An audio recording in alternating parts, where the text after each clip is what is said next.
भेड़ जाने हाँ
मेरी खूटिया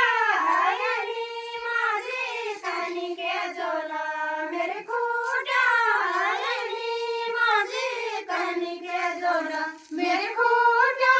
आयली माझी कणिके झोला मेरी खूटिया आयली माझी कणिके झोला कसामा खायाचा बेटा जाणे पडला कसामा खायाचा बेटा जाणे पडला कसामा खायाचा बेटा जाणे पडला कसामा खायाचा बेटा जाणे पडला झुरुका झुरपा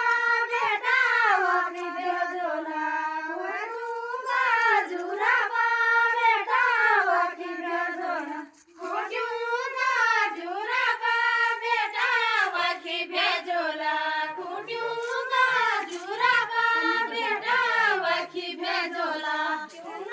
माले खाया बेटा जाने पड़लो क्यों ना माले खाया बेटा जाने पड़लो क्यों ना माले खाया